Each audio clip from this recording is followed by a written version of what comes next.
I see. It was on monitor and mute. Welcome to my stream. All right. I'm gonna start. I'm gonna start this over. Hold on. Let's start FSUAE over. It's so here you go. Nowadays you can just find your old games lying around on the internet. So yeah, there it is. You just go and pick it up. It's a file. Welcome to my stream. Yeah, my name is Scott Latine, and in 1990 I coded something called Dino Wars. I had coded something called Dino Wars, and in that time period, there was some dudes who were porting Dino Wars from the Amiga, which I had written, and then to the PC. Hey guys, welcome everybody to the PC and to the Atari ST, which were very similar in some ways because they had like the same BIOS calls at the bottom. Uh, who's here? Let's see. Bob's here. Good to see you, Bob. Paul's here. Good to see you, Paul. How's it going, guys? Two of my favorite people, and techies at that.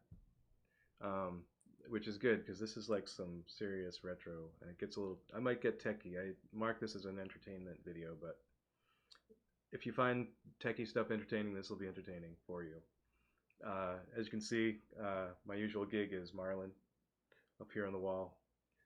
I'm going to totally edit the front off this so no one will ever know it was so bad. But the tech difficulties were myriad.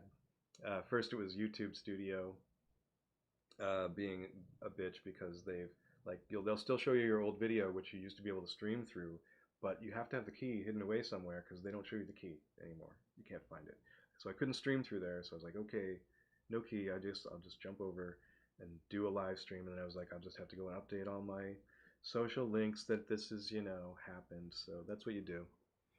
And so, cheers. We'll get through this. With hopefully not losing my voice too badly. So how's everybody doing? My God, what a year 2020 has been. In 1990, I mean, we all had, Escape from New York and Escape from LA, and we knew that the future was going to be the bleak hellscape. So, it's the way. This is the future we predicted. Congratulations, we've arrived! Yay! It's the future. I just can't wait for 2030. We'll see how that goes. So let's take a little break from all that while we're in our quarantines and take a look at something a little more fun. Yeah, so having jumped over and updated all the links, hopefully we'll get a few more folks coming over to say hi. Yeah, it's amazing that 30 years later that they've actually made another sequel and that everybody's still back together and getting together and making another silly movie about the same thing. And I hear the premise is really cool too in the new movie, Bill and Ted 3. So basically, it's all this time, and as we know, they have not written the song that is going to save the world. They're like too lazy to have written it. So what's going to happen? Will they have what's will they be able to save the world? Will they be able to write the song in time? We'll see. But I have a feeling that they're going to go and try and find ways not to write the song. So we'll see. We'll see. They got their report done, but they technically they kind of cheated. But hey, Rufus helped, and so it was a life-saving, world-saving situation. So we might give them a pass. Anyway, the various games that were based on Bill and Ted were all pretty cool in their various ways. This one, I think, is considered maybe the lamest of all the Bill and Ted games that were made. And I'm maybe in the same boat. I don't necessarily think it's a great game. It was, it was not my design, but I was there and I did my best to patch it up and help make it better. But the guys who put it together were pretty talented, and I think it comes down to that time crunch, and we didn't really have the time to play test it, and it was a very short contract, and how these things go at the time. The Atari and ET situation was not out of the norm because it was bedroom coders. I was a bedroom coder, and that was the thing. That was like pull you out of your bedroom and give you a computer and a few grand and buy you fast food for a year or whatever. And during that time, you somehow pinch out a game that is worth selling And in the case of Dino Wars, it was definitely a struggle because I was like in an unstable situation. I didn't have a place that was like, yes, this is your place to work, and everything is set. You can have a store here, and this your whole life is set up, and you can just do it. It was like I was bouncing from place to place, and it was just like, how am I going to work when it's like this?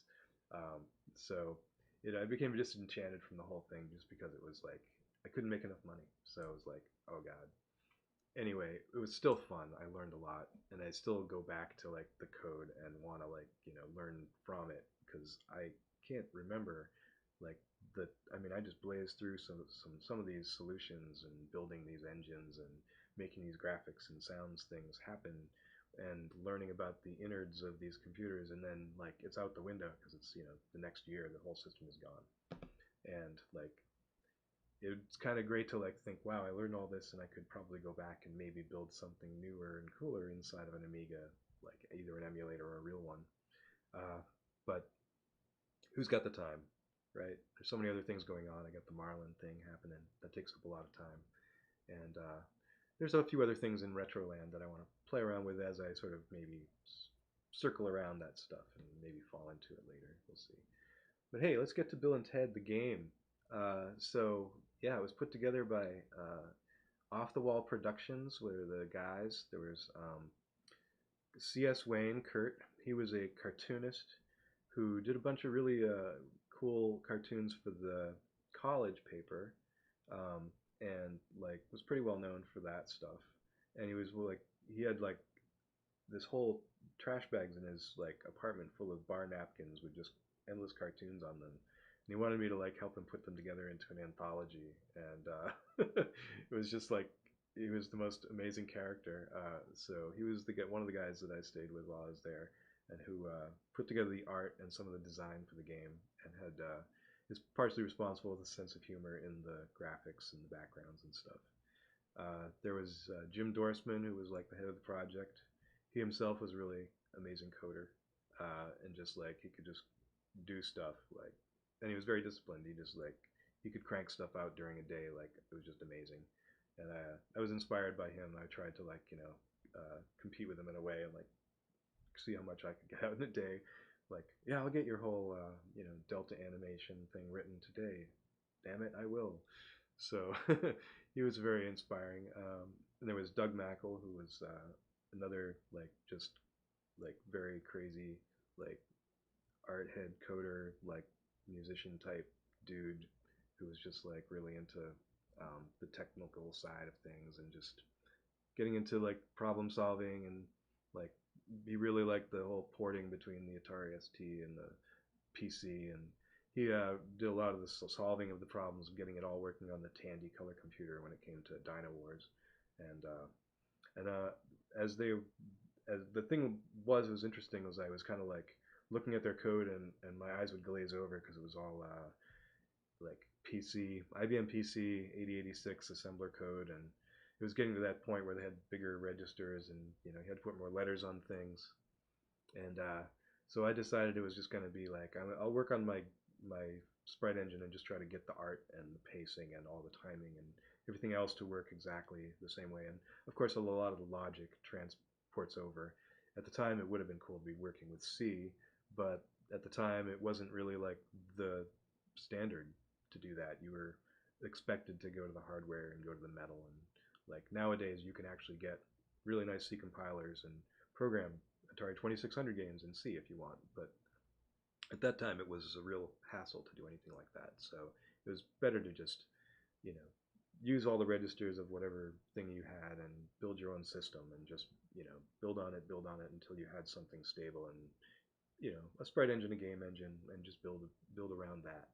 And so that worked pretty well. And you could take it on to your next project. Oftentimes, it was like that part of it wasn't really proprietary per se.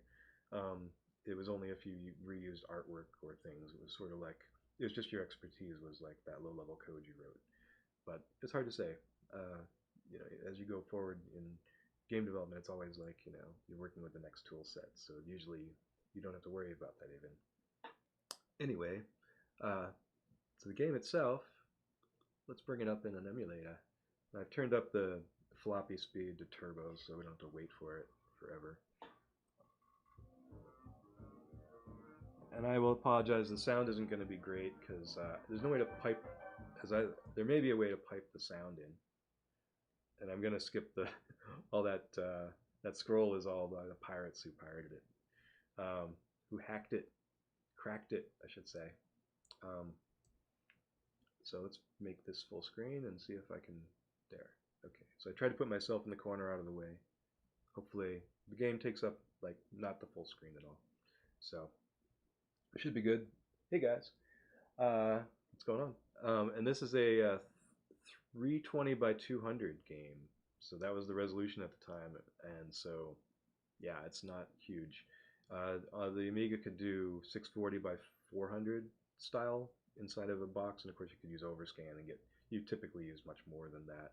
Then you use the overscan and you mapped out your, display. However, Amiga was a really cool system for programming on. This is very sprite-like, and it has a very flat look to it in a lot of ways. But there is a lot of cool layered effects that you can do with the Amiga because it had these hardware bitmaps, and so you could slide them around and do these weird color effects and get things for free that on other systems that you would have to do really a lot of finagling for.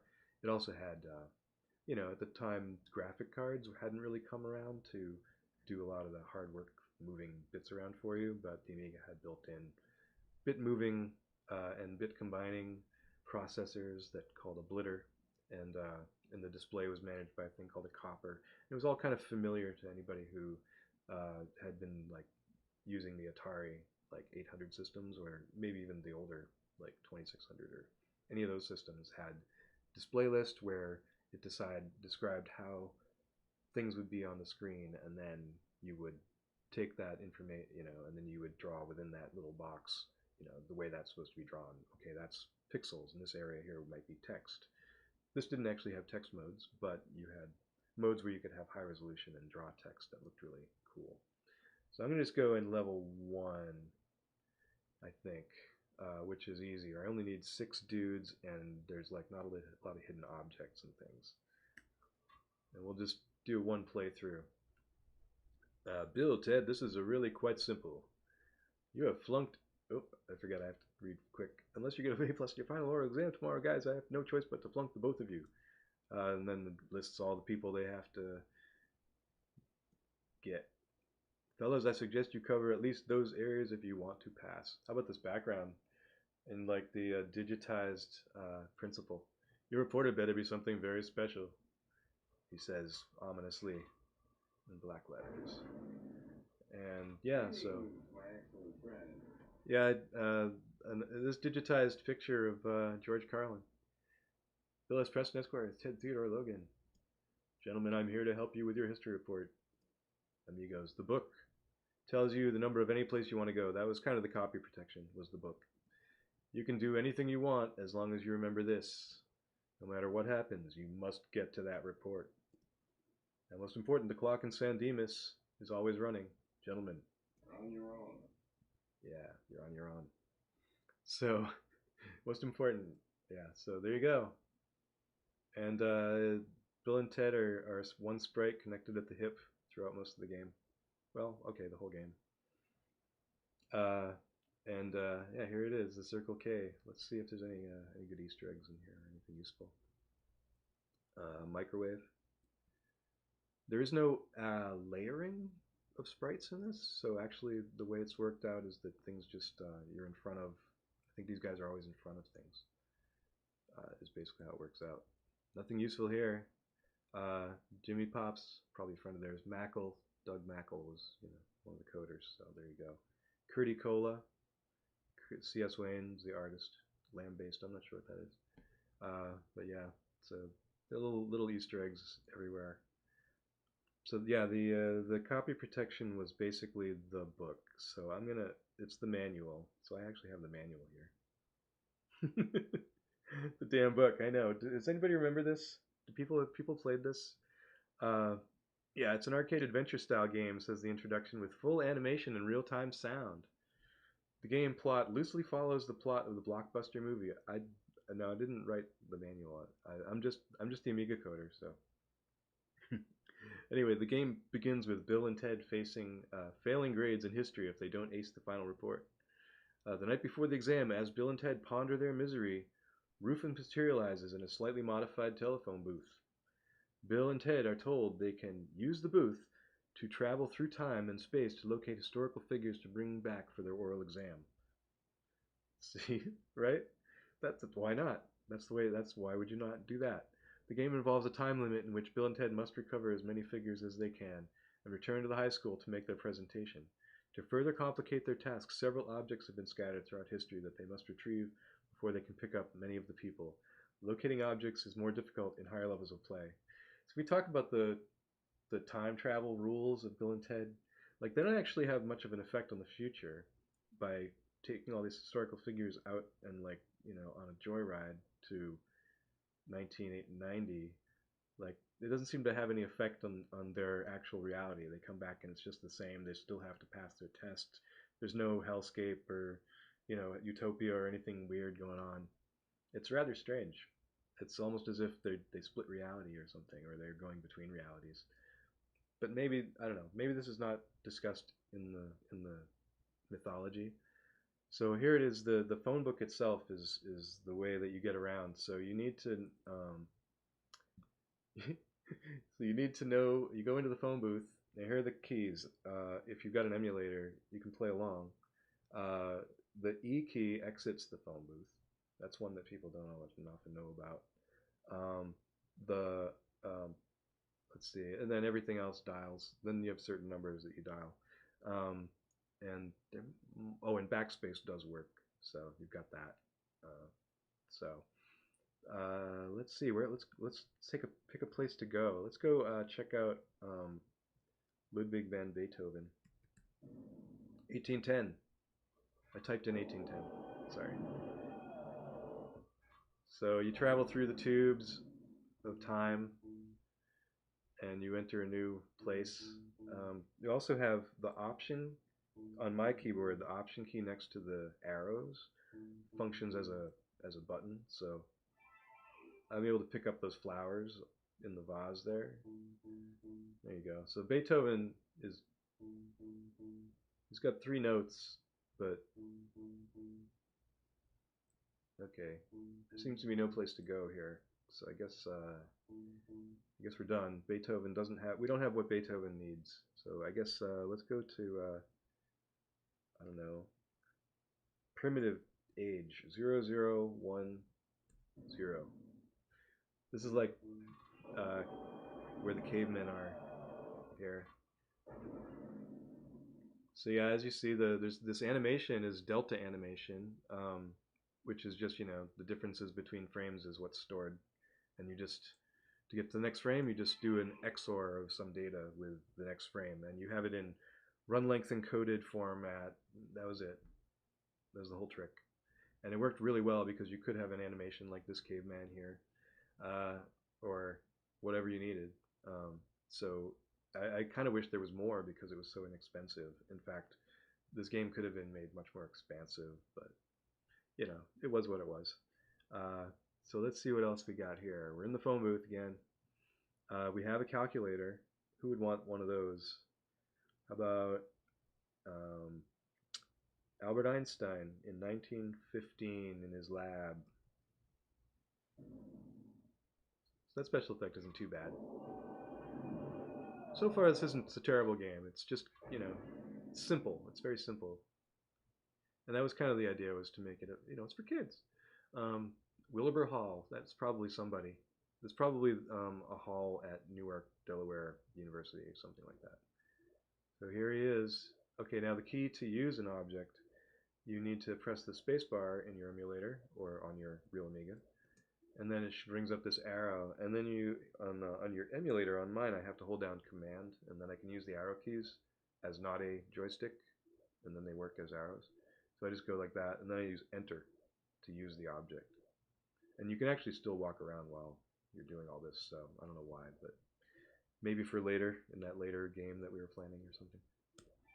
So there you go. Now I can balance my checkbook.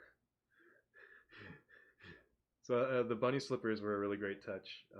I did my best to try and like make the animation of the walking cycle look nice, so that everything was cool. The bounce, I like adding a little bounce to people's step. That was my contribution. So the way out of here is through the window, that yellow spot there. It's not always easy to tell. It's not always easy to tell where the exits are in these. I apologize. Yeah. So yeah, we got Beethoven. All right, check it out. So if you want, you can go right to the mall and drop off Beethoven, but the clock is running, so maybe I think we're allowed to pick up two guys at a time, and then after that, like if you try to pick up more, you lose them. I think that's the key. I think that's what happens. We'll see. We'll find out. So let's see if we can go to. Let's see. How about Socrates? I always like that one. This is a cool level. It's got a little bit going on, more going on than just It's a little so yeah. So here's Socrates. I'm not sure what OTW stands for Off the Wall Productions, I guess. So we come over here and Socrates says Socrates gives you a question: Who is wiser than Socrates? And this penny here, I guess I can pick that up. Penny for your thoughts? No, I can't give it to him. I guess that wouldn't make sense. I don't know. Well, anyway, let's go over here.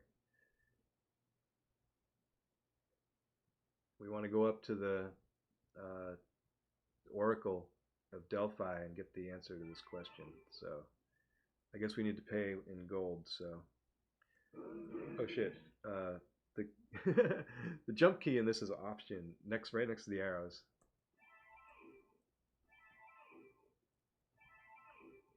Alt key on your PC keyboard. All right, I almost got this. See, it's not so hard, but if you do fall, it sucks. There we go. All right, yeah. All right, jump. Oh, I made it.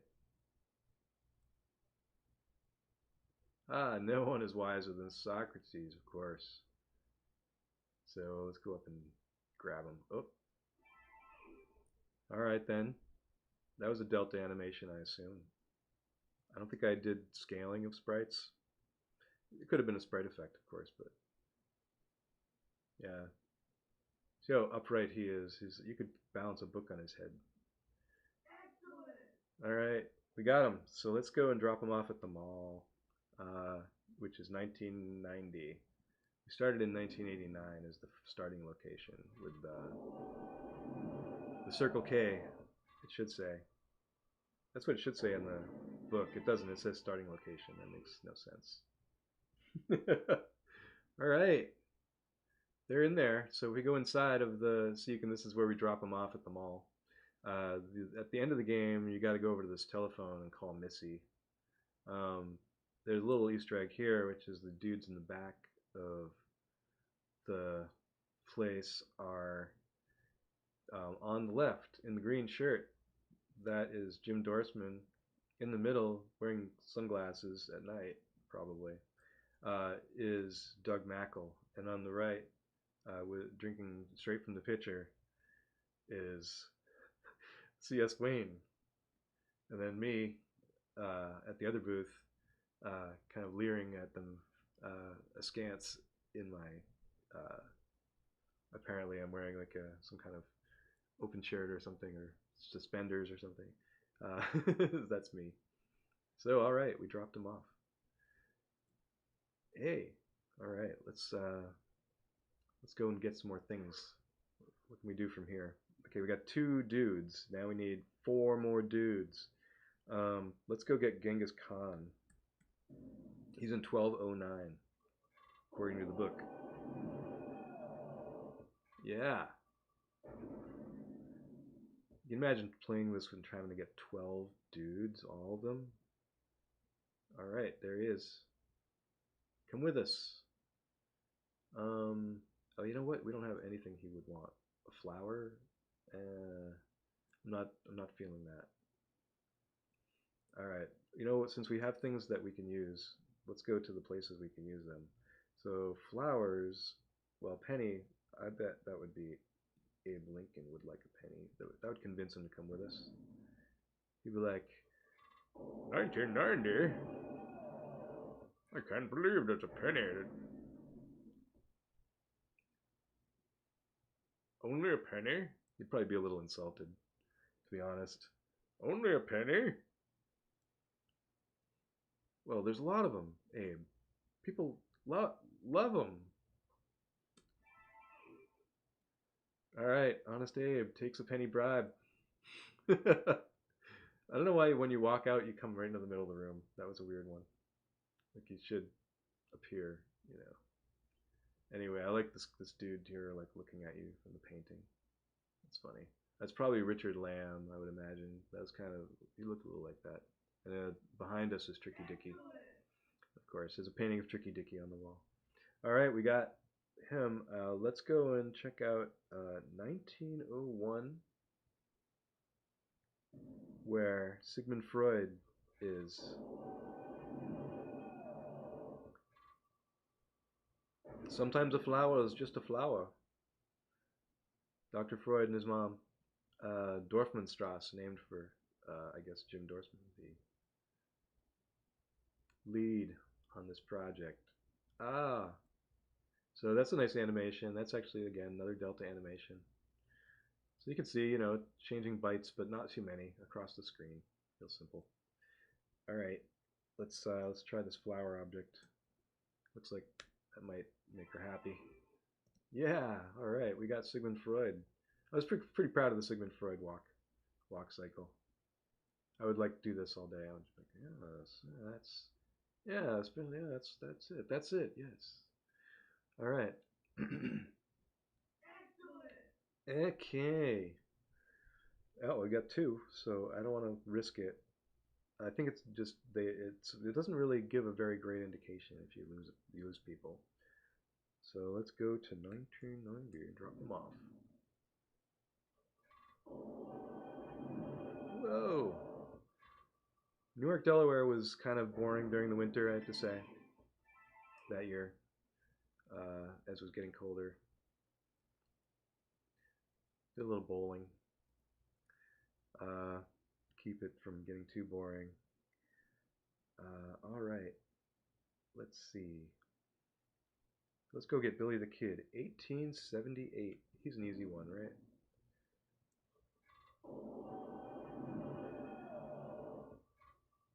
Probably shoot us. All right, Mad Dog Saloon. I don't know who that's named for. Not me. Billy. What's going on here, Billy? You were cheating this kid. Yeah.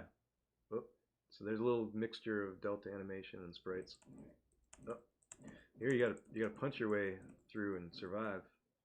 I like the bit where I made him jump. Wah! You punch him so hard he flies right off the screen. Yeah, out of existence. And look, Billy comes with us. All right. Yeah. Not too bad. I think there might be some sprite stacking, or do I always just keep him behind us? Oh, that's the trick. Okay, fine. Maybe, I don't know, there might be stacking. That would make sense. I mean, how hard is it, right? Where are the feet? All right, we got one. Oh, you know who's fun? Let's see, Nero? Yeah, where's Nero? 2020, right? Am I right? No, wait. Nero is in 0064, Ancient Rome. Here we go. All right. Bill and Ted are fast friends. You can tell. I mean, they're they're inseparable. I think he needs something that we don't have. All right, we got a fire extinguisher, but it's not going to help us here, I don't think. Let's go get, how about Joan of Arc? 1429. I know just what she needs. Joan of Arc was played by Jane Weedland. You may remember of the Go-Go's. All right. Um, hey, now, merci. Now, please untie me. All right. An echo in here. We got her. Not doing too bad. Okay, we got two. Let's go back to 1990. Now, at this point, I guess technically I've won the game. But I'm an overachiever, so while we're here, and it's easy in this level, it's easy to get everybody, I think. Everything is here. So I've got 6. I could call Missy. No. So I don't know about this font. It's like a totally like a Broderbund font, like out of a game like Preppy or something like that. Like I think I was still on that Atari wavelength when I made this. Uh, all the fonts are a little unreadable, kind of kooky, but hey, I don't know what the infinity key does. There's actually no infinity key on my keyboard, so I can't press it. But in the future, in Bill and Ted's Future, check out the movie. They probably do have an infinity key on every keypad. All right, so let's go and get, I don't know. You know what's fun is a Michelangelo. Let's go get Michelangelo. 1509. All right.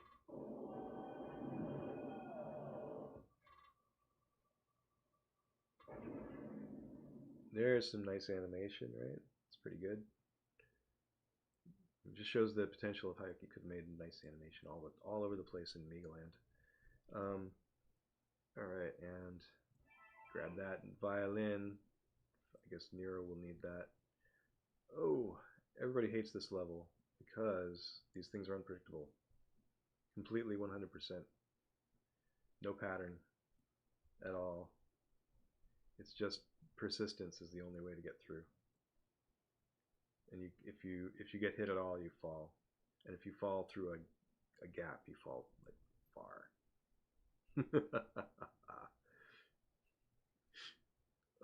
Oh no! Ah, I've cursed myself. And actually, the barrels are the only obstacle on this level. But on on higher levels, there's paint trips as well, which makes it even harder. Nigh impossible. Oh no! I've cursed myself. This is what happens. Fortunately, if you enjoy the game, if you enjoy the backgrounds and playing the role of the Siamese twins, Bill and Ted. Ah, they're conjoined at the hip. Second cousins conjoined at the hip. There we go. Yeah. Yeah, that standing up animation is pretty good. I like that one. Now here, they all just like suddenly pile into the elevator. I think it would have been fine if we had him wait until Michelangelo landed in the elevator. But I guess it was one of those things where we just had to like fix it and go. Fix it. We'll fix it in post. And there was no post. All right. We got Michelangelo, and we have a violin. We can get Nero, I bet. All right. Nero.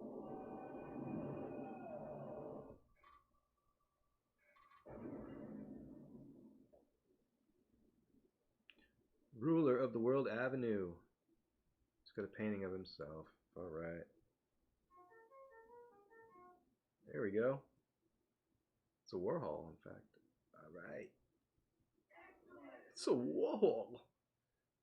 1990. We can always go back to 1990 in this game.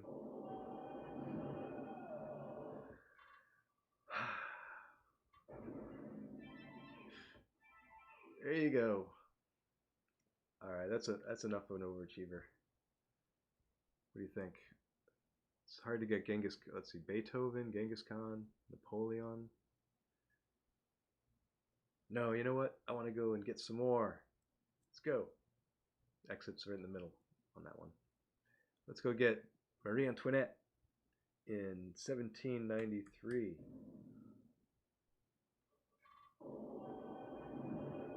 Whoa! I wish we could have varied this, had it go like at least reverse. I mean, again, there was room. There was room. I think we're just lazy. Uh-oh.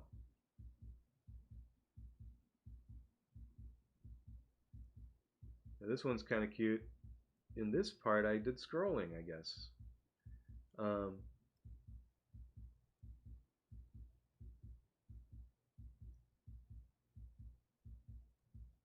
yeah, we got through. That's the that's the secret. It's a big maze, but you just kind of just go straight across. All right, anything? Yeah, Marie Antoinette. What about the back?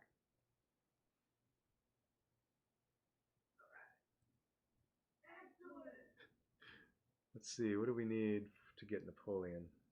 Anything? Let's try and just go. 1805. Here we go. Napoleon Bonaparte.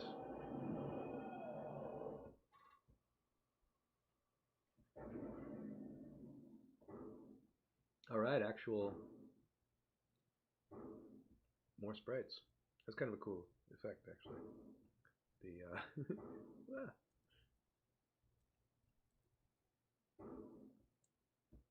There's the only trick is the jumping. Remember how they jumped in the movie? That's one of the things people don't remember or appreciate as much as they should. It's all the jumping that Bill and Ted do.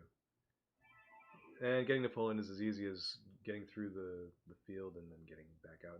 And you can see it's interesting that Napoleon sticks to them very closely. I think it's because, again, it was one of those technical solutions to the fact that this is such a treacherous thing, and if you trip over stuff, I don't know. I don't know exactly why. Like, I think it was mainly because you wanted him to jump with you over that bridge. That might be it. I'm not sure. Ah, we fell. If you fall, you have to press the button. That's one of the things that's, it's very ET-like in that way. Here we go. Oh! No points lost. Look at all the points I have, though. 162,600 points. I don't know what that means, but I've got all those points. And it's only been 14 minutes and 12 seconds in San Dimas time, even though the game itself has probably been going on for a bit longer. Alright. Now, how are they looking? Not bad, guys. Not bad. Alright. 2 left. That would be Beethoven. I seem to have his note. But I don't know what I can do for Genghis Khan. I still don't know what I'm supposed to do for Genghis Khan.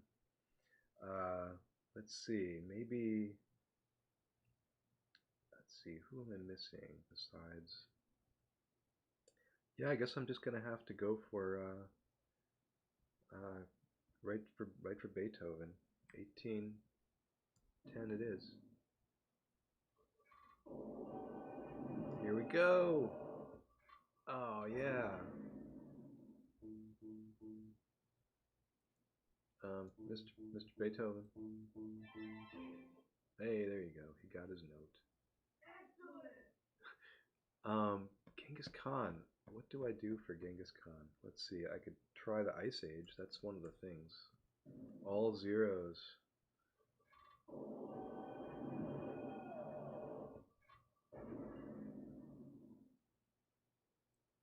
Oh, nothing here. Unless. Can I climb up or something? No, not allowed. No. No jumping here either. They can't even jump. It's too bad. Well, yeah, I don't know what to do for Genghis Khan. Maybe it's not possible to get Genghis Khan on this level because it doesn't matter. I suppose that's possible. I don't know. Is it maybe I forgot to pick something up in one of the levels that I should have? Like maybe if I'd gone through the Bastille and gone up in the maze, there was a spec. No, that wouldn't be it. Hmm. Interesting question. Interesting question. Well, we'll have to see. Man, I'll try one of the higher levels, and we'll just see if we can't find something for him. Let's see. Ancient Rome, Primitive Age, Ice Age. Yeah, nothing in any of those places I can see that he would want. Okay, fine. Let's go to 1990.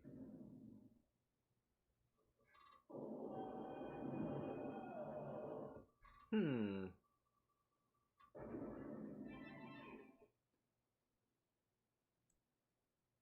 That is an interesting one. Hey, I got through. Check it out. It's a stable game. There were no crashes or anything. Everything seems to have survived. That's like that. It's that in itself when you're writing assembly is like that's a win. It doesn't crash. Oh my god. It doesn't explode. But yeah, you have to just be very systematic. That's all. Hey,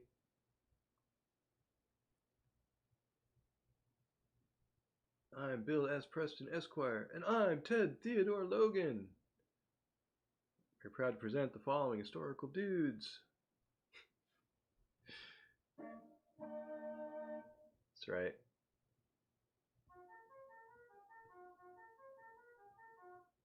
Kind of blends into the background, doesn't he?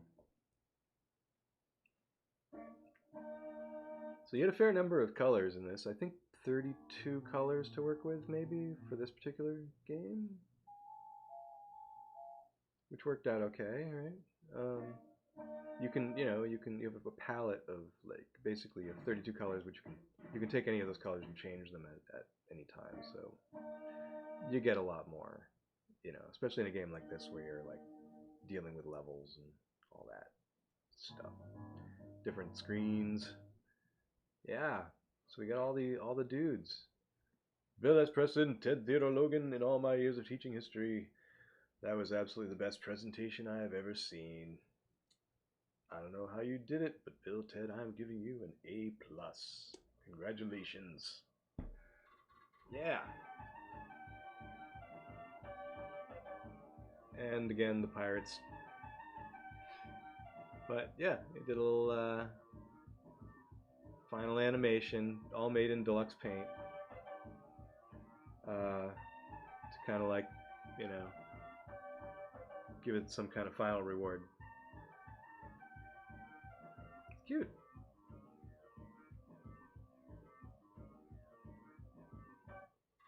All right. I won. That's funny. I should try that. And I know what it's going to say, but why not? Hey, let's try level 4, the hardest of all. You have to get 12 dudes, and it's impossible. Let's see whether it's even playable at all. This is what I want to know. It always comes down to a question of balance with a game. Final exam tomorrow, guys. I've no choice but to flunk the both of you. Now you know your topics: Beethoven, Billy the Kid, Joan of Arc, Genghis Khan, Napoleon, Sigmund Freud, Abraham Lincoln, Socrates, Nero, Michelangelo, and Marie Antoinette. I suggest you cover at least those areas if you want to pass. Your report better be something very, very special. All right, here we are again. Greetings, my excellent friend. Rufus, it's been so long. They better not bring him back as like a CGI character. I'm just saying, in the new movie. Check it out on your own later on. Okay, hey, here we are. Yeah. Once again, let's try 2020. Let's come back to the future. Please check the directory and dial again. Party on, dude. Oh, it's not in the directory. That's too bad. Well, let's see how much harder this is, really. I don't think everything is harder, that's the thing. It's just sort of like cumulatively harder. Cumulatively. So here we are. Cool phone booth animation. Oh, you get $1 this time. That's interesting. So what, am I supposed to get George Washington?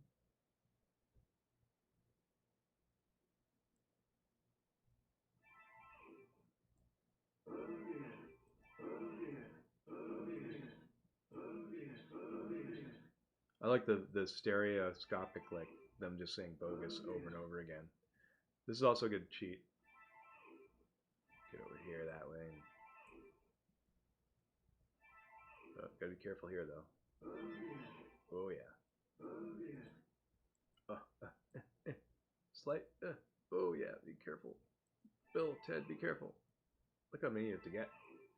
Ridiculous numbers of gold coins. It's much harder.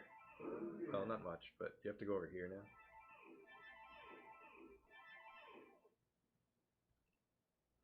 Alright, 20. Oh no, more. Do I have to get them all? Ah! I fell way down. That's not right. See, this is why people gave it bad reviews. They're like, they would fall. Like, that's no bad review. But no, truth. I mean, it is hard to tell where your footing is. But hey, it's that way. True. If you've ever walked on a very uneven footpath, like unless you're a goat, I mean, it's hard. It's hard. All right. Once again, we flew down from the Oracle of Delphi, and all right, that was harder. Admittedly, there's got to be something in the Ice Age this time, right? I mean, why does it exist if there's not going to be something there? A snowball? Do I have to find a snowball and bring it to Satan? No, wait. That was the next movie.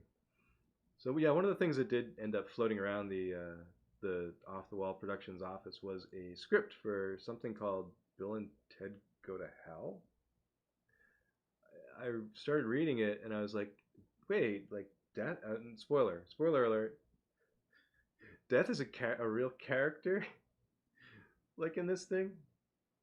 That's not right. I mean, okay, historical figures, fine, time travel, but mythological, like, well, how does that even work? They travel to like, what time do you even pick up death at? So I was a little like, I wasn't into it, but the movie was pretty funny as it turned out. And the guy who played Death, he's a good actor. He's been around doing a lot of other things. You may not remember, you may not put two and two together who he is until you see the movie. All right, let's see. Maybe he becomes human, a real boy again. I don't know. I can't wait to see and find out. All right, 1793. I bet this is much harder to get Marie Antoinette. Socrates, easy. That was easy. That was relatively simple. All right, here we go. Into the Bastille. Oh no. Let's do the same trick. You just wait. Right there. That's the only way you can actually win, is you have to wait in that little alcove. You learn that quickly because you keep getting thrown out. Oh no, there's no way through. Okay. So this maze is actually made of pieces. It is like a Pac-Man maze. And it's just drawn to look a little bit 3D-ish. But it really is just a 2D maze. And you're a little guy. Oh man, how do I get out? I'm gonna get caught, almost guaranteed, because I don't think I programmed it in such a way that it's like pattern. I don't know. There are patterns. They have limits. I don't know. There's got to be a way. Come on, guys, you can do it. I feel like I made it in like Ted as more like Keanu Reeves in River's Edge. Oh, okay, wait, here we go. Here we go. This is harder. Oh wait, no, there is a way through, but I have to go up around and then come back down to the same. The exit's in the same place. It's just you have to go longer way around. There's a wall there. You can't jump over it. There's no jumping. You can try, but there's no jump. There's not even like. It would be cool if there was something an action button would do in this level, but again, who's got the time, right? Here we go. We're getting through.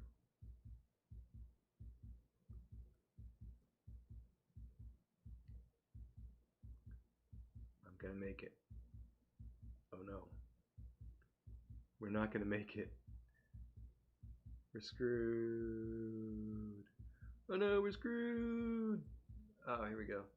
Alright, making it through. Man, I have to say, I have not played this through in so long. Okay, didn't see me. He didn't see me.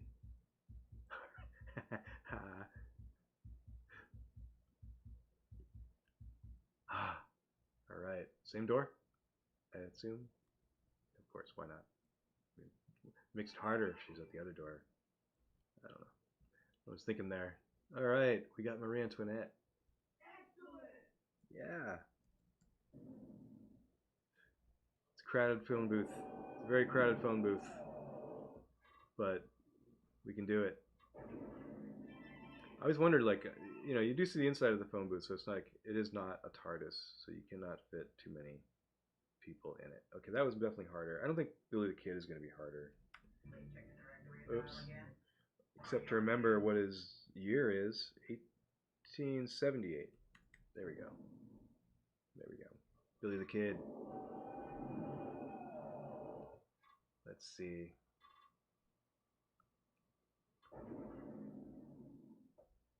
So yeah, this was, it was just one step up, to take this spread engine and like make something with like dozens of things flying around. And the engine in itself, part was used in some games later by Odyssey Software. Like there was some interchange, cross pollination between myself and that organization. So like Space War has a little bit of a spritey engine kind of quality to it that's similar to what this has. Um, and probably Def Bots as well, if you ever play that one. Oh man. Oh, yeah. Here we go. So I don't know. It's a little more dynamic than maybe most games in some ways. I mean, of this type. It's like King's Quest or what were the other ones? There were a lot of LucasArts games of this type. There was like you know all the various ones. There was Loom. That was like maybe the most popular one. Okay, what else have I got? I mean, where's that calculator? That was at 1-0, right? Let's see if that's still there. We'll just go and we'll grab Einstein. How hard could that be? It must be this. It must be just as. Oh no, it's not here. Okay, so how do you get Einstein? I don't know. Okay, maybe let's try Michelangelo because I remember this being notoriously hard already, and it's going to be much harder. So let's go to 1509. Here we go. Oh yeah.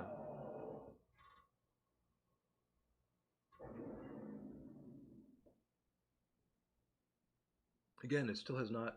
It has been really stable. And I got to say, like, it was real painful. See, look at this.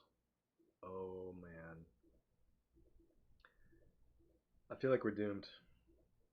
But maybe there's a pattern to the rain drops. There's no pattern. No. The only way through is persistence. Persistence.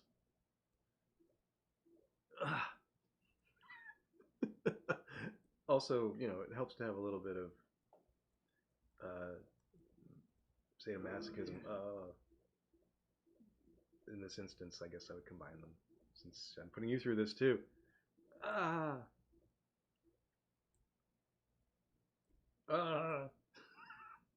I have a feeling it's going to be a failed, just endless failure. But there's this thing which is the probability is that eventually you will get. You just have to get over that gap right there, mainly. Oh my god. I'm sorry. I apologize. I really had it. It's just it's sticky. It's a sticky control. I wanted to make these more like fluid. If you try to push up next to something, it would sort of slide you or something like that maybe. But it doesn't slide you. You just sit there and you just keep bouncing off of it. Oh, oh, oh, oh, oh, Bill, Ted, Bill. You can do it. Oh,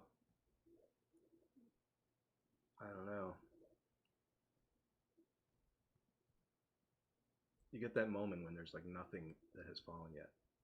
It's like Oh, reprieve. Oh, that jump is so hard. It's like you thought you made it, but then you didn't. You thought you made it, but then you didn't, and then you wrote a bad review. ah,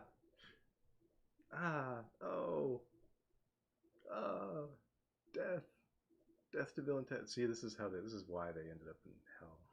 This is hell. Ah, uh. Although I don't see, do they actually in the film they don't actually end up going to all the way to hell, do they? I don't remember. I'll have to go back to that. And I mean, if they did, that would definitely be a scared straight moment. Ah, I did it again. I'm so sorry. You really have to time that one exactly like right. It is a very hard gap to get over. So you can run. Uh, yeah, yeah. No, this is painful.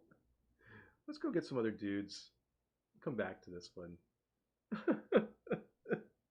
It's so hard. Oh my god. Oh, that was very painful. Okay then. Uh, what we got? Where's that penny? Did we ever? We got $1. Maybe Abe wants $1. I don't know. Let's see. Abe wants $1.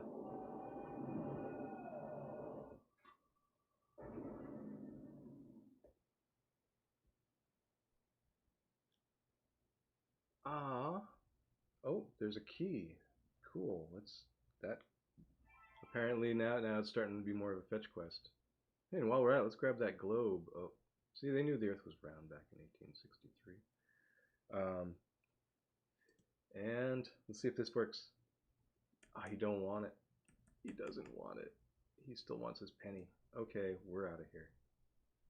Good thing I jumped into the middle of the room. So I'm anxious to get out of there. Alright. Who's left?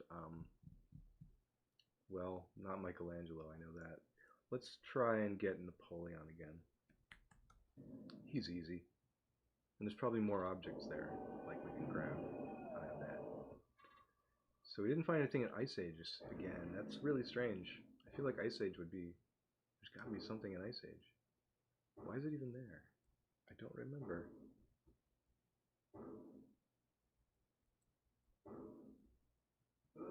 Oh, I fell off the bridge and right back to where I was. Because that's what would happen if you fell off a bridge. The pathway is so small. You have to be like exactly here. Okay, there you go. Yeah, I mean all these backgrounds are they're nifty and all, but I definitely think I feel like if someone had sat and worked on them all day long, they'd be so much better. But hey, it is what it is. See if we can go this way. No, you gotta jump. Oh, what am I stuck on? Everything. Stuck on you. Happy to be stuck on you. Ah, there we go.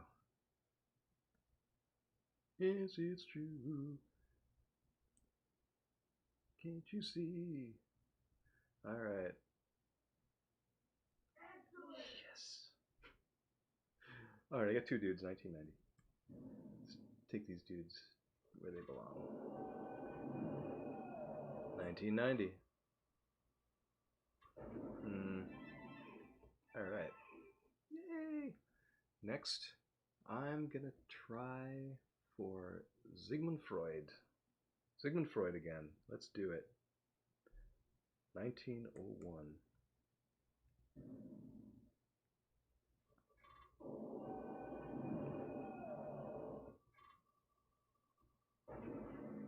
How are things all up? We got 3D printed people hanging. All right. I don't have the flowers, so it's pointless. I have to go do Beethoven first. 18. Oops. 10. 2 years before the 1812 overture, I guess. No flowers. This is getting very tricky. All right, things are scattered. So this world is strange. It's like the moon is coming down. It's eventually going to crush us. We've got to hurry. Let's see. Let's try 1915. Maybe, even though we don't have the calculator for Einstein, we have that dollar though. Again, we don't know what, and we have that key, which opens something. My goodness, what is this? So many things. Do you want a dollar? No? He doesn't want a dollar. Um, he doesn't want a shovel. I'm sure he doesn't want a shovel. Why would he want a shovel? Let's see. My goodness, this is getting very strange. I don't remember any of this. It's like Friday Night at Freddy's now. All of a sudden, it's like very. It's nothing I recognize. Okay. Well, 1878 again. Billy the Kid? No, we've been there already. We did that. Yeah, that's right. It was because it was entirely the same in this, wasn't it? Yeah. So he's not even there. Um. Okay. Well, yeah. Oh, saloon closed. We would have the Temperance League. See, once you got him, it's closed. Okay. 1632 is there's just a desert. That's one of the not secret places. Now that's the thing is that I really, really, I do wish there were some secrets in this. Like there are like secret phone numbers that you could try, but I don't have any recollection of it throwing anything like that in there. So sorry. Um, as far as I know, everything you see is what you get. Okay. Hmm. Okay, off to. Jeez, where? Eight. We already got those guys, and well, I guess we could go and check out Joan of Arc, 1429. I'm learning so much about history just playing this game. I mean, 1429 is when. Oh, look, there's a Bic lighter. If you could have that in a game these days for kids. We don't have the fire extinguisher. Sorry, Joan. We're going to have to leave you to burn and come back later. But don't worry, we've got a time machine. We'll be back before you know it. Uh, let's see. How about. Jeez. Was there nothing at. Did I. I didn't. I don't remember going into the store to see if there was something inside of the Circle K. Maybe there's something special there that we need. No. Oh, wait. We've got a dollar. Hold on. This could be something. No. Take my dollar, please. No, you don't want my dollar. Are you sure? Really? No. Ah, that would exactly what you would think it would be for, wouldn't you? Wouldn't you? Well, there's an ice pick. Hold on. You can't tell that it's there, but wait. I suddenly have an ice pick. I don't remember the part where Bill and Ted got the ice pick. Oh, wait. We have to go to the Ice Age now that we have an ice pick. I'm starting to see some patterns here. Hold on.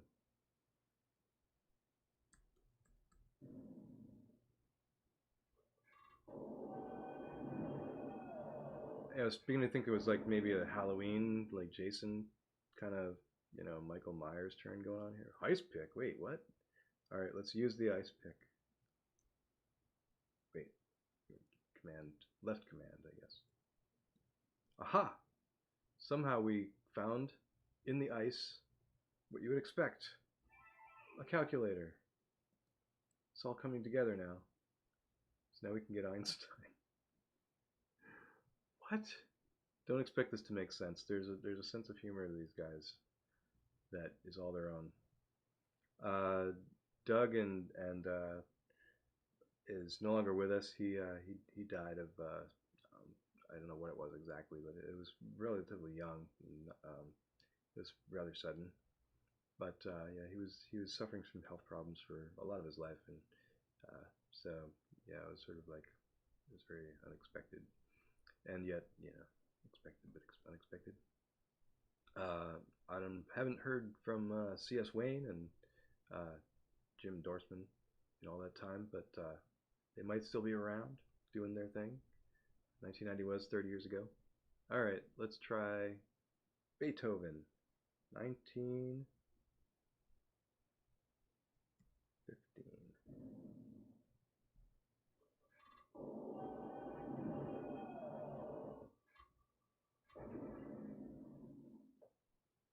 Yeah, I went Googling for C.S. Wayne cartoons recently, and there are some. You can find them.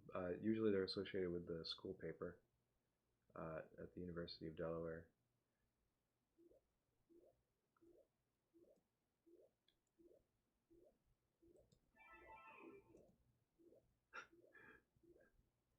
And again, he had a very interesting sense of humor. The stuff that would have been his anthology. I wish I could go back in time and like gather it all up and put it into a book because it was amazing.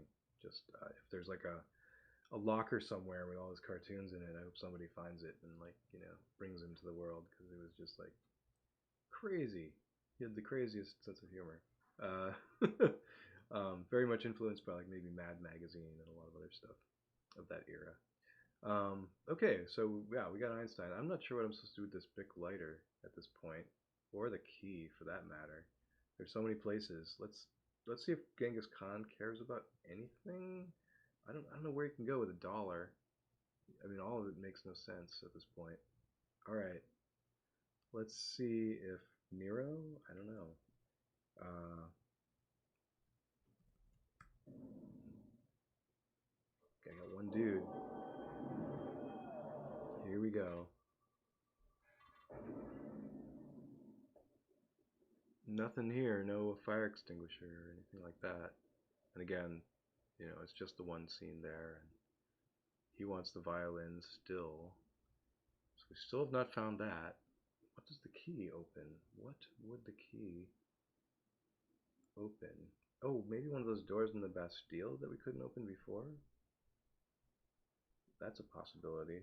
I have to go all the way there, though. Alright, let's try that. You can tell I haven't played this in ever. Maybe I played it once or twice after it was all built. I was like, yeah, it's built. I'm out of here. Alright. Yay. Let's hide. Here we go. Through the maze once again.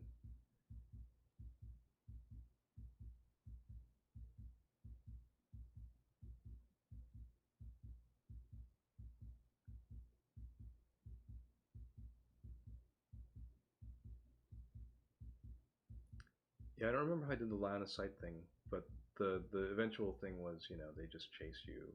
Uh, Once they see you, they just go straight to where you are. And I think I'd left breadcrumbs was the way that I did that. Like once they see you, they go towards you, and then they just follow the breadcrumbs from that point.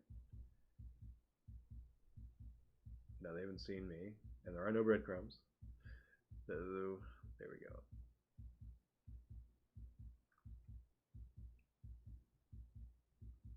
Ah,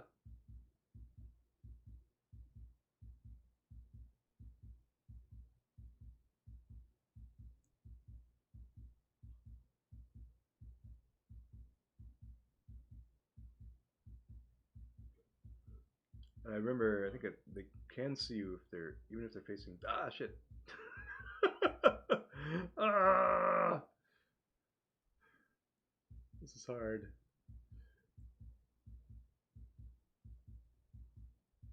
I don't know.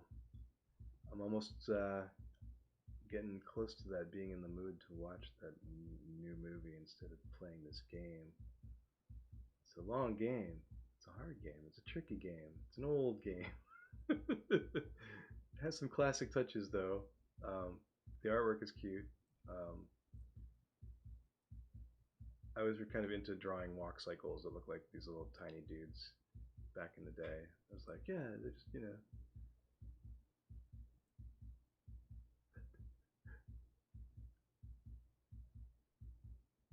All right, back we go. Yeah, there's totally a pattern, obviously.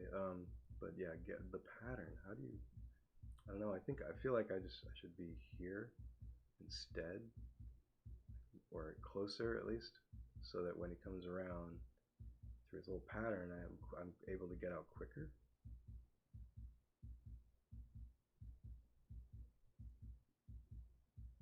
yeah, no, he sees me if he turns around. That sucks. Like, even if I'm behind him, he'll still see me. Blows. All right. Hey, I know. I made it. I shouldn't be complaining so much. All right, come on. We're gonna get through. We are.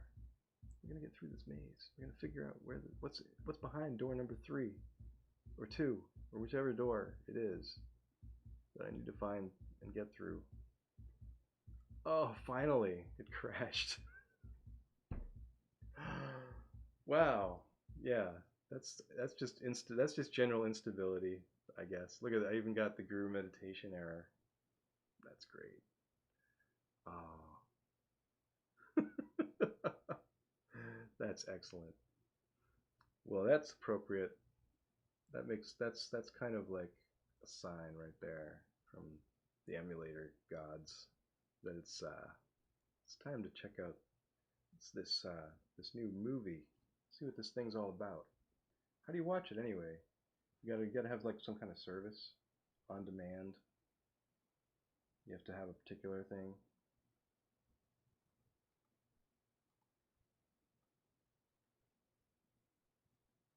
You gotta buy like Amazon Prime or something. Let's take a look. If you want to watch Bill and Ted Face the Music these days, it costs $20. So you have to be very nostalgic if you're gonna watch Bill and Ted on like Prime Video. Let's see, what is this? I assume that's Prime. Is that their icon? Sort of a triangle. Oh, that's Google Play. All right, so Google Play, you could rent it for $20, 4K. You know, which is it really 4K? You never know. And it's worth it if you're like a reviewer doing something like that. All right, and let's see. If you want to see it on something like Amazon Prime, let's see. Oh, that's just their Excellent Adventure. Yeah, Bill and Ted 3. Um,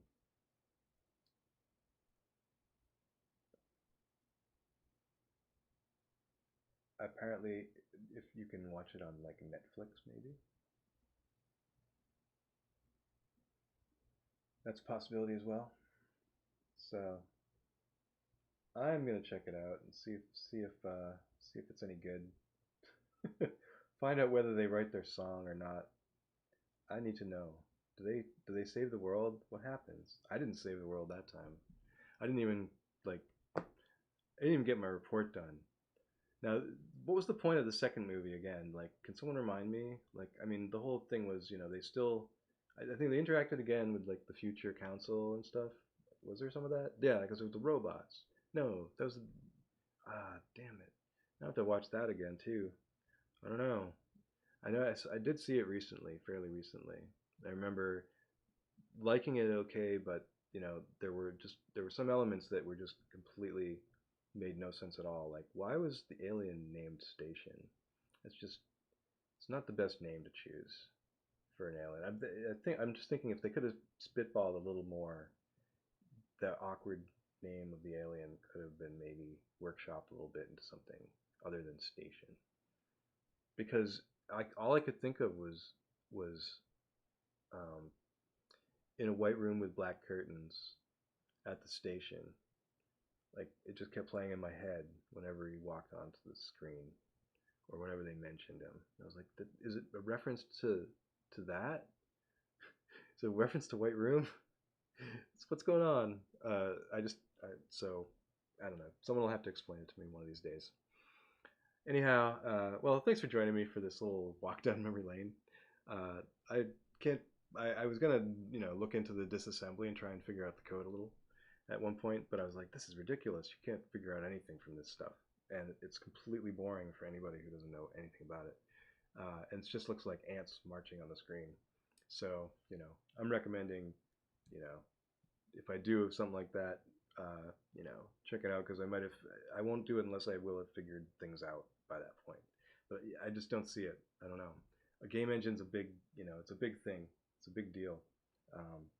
And It's like, you know, you have to have, I haven't done like a full screen scene yet. Hold on.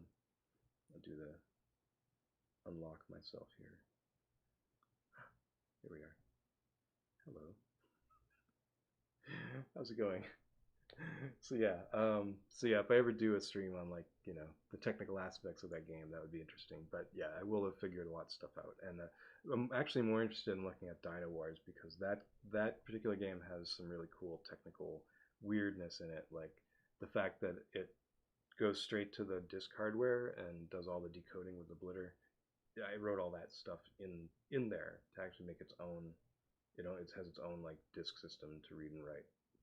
It's stupid because I just wanted to go to the hardware, and once I had done that, of course I was like, well, I kicked out the OS, so I can't use any of their routines, and I just need these minimal routines to do stuff. So I sort of started researching how you do that, and little by little I built up how you do it, and it turns out you needed to use these very specific formulas with the blitter, and it was really cool.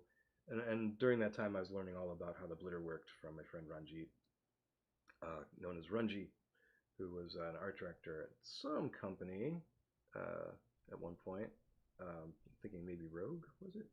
Well, anyway, the yeah, his tricks were really cool. We figured out that the blitter can do so much, and sort of outpace the CPU, and so you feed the blitter and then you get it to do stuff. But then if you're not doing anything else with the CPU, you could you could set off a thing and say draw this whole big blob, and the blitter will do that, and they'll be mostly non-blocking, and you can then have the CPU go off and do other stuff. But we figured out we could compress data down and then have the blitter draw these tiny bits of data in these vertical strips, and then take all the graphics and just compress them into smaller chunks of vertical strips, sort of like run length encoding, where if a strip was this long, that was great. If it got too short, you would skip, you would combine it with the next one until you got a certain size.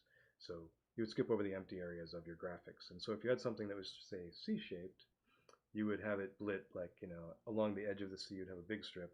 But then as you got towards where the places where it's just this and just this, you'd have just one piece here and one piece here, and would just be drawing those parts. And so it was decoding as it was drawing, and it worked really well because you moved less. Essentially, the whole idea was you wanted to move as little data across the bus as you could, and that was where you saved time as much as the code itself. So if you had a code routine that was pretty tight, running a little loop, and I don't remember that there weren't in processor caches per se, but there were some like closer little memory caches near the processors on those machines. So you could get better performance by having little routines that ran on the cache and then just did magical things with the blitter and run these little engines. And so most of this stuff ended up being fairly small, and you had fast memory and slow memory and all that stuff. Yeah, it was weird, wild stuff to program these, and a lot of the game consoles worked on similar principles to the Amiga. The ones that were 68,000 based had similar ideas, but of course you had way better hardware. And the people talk about like programming the Genesis. You had the massive giant sprites, and that was where I got really jealous. I was like, "What? The whole screen is basically a sprite? Oh my god!" So yeah, you can. It's just you can do anything with those. It's just amazing. So but the Amiga, it had its day, and these days it's still quite popular, just because it was ahead of its time. It was a Windows system when Windows itself was still very primitive, or even just a dream. It was around, when Mac was still black and white. You had full color and all kinds of advanced things going on the Amiga that heralded what was going to come in the future. So it's like, it seemed like that was we were already there, and then we're going to jump from there. But we had to kind of take a little step back, wait for IBM PCs to get all the cards and things they needed to do all the tricks that were being done on this custom hardware. And it made sense to have open bus architectures and that kind of thing. And the Amiga itself did have that stuff, but for the most part, it was its integration of this kind of stuff that really set it apart early on, and made it the great thing it was. And games like Bill and Ted by bedroom coders like me um, were made at that time, and you can still play them now thanks to emulation. It's awesome to be able to go back and revisit these things. It just blows my mind every time. So well, thanks everyone for dropping by, and it's been fun to celebrate this 30-year anniversary. with a third film and everything to kind of hang out with. And yeah, we'll see you next time. And as you were, stay creative and make something and do all that good stuff and get out in the world and tell people everywhere you love them so that they don't feel so paranoid about their neighbors. You know how it is. So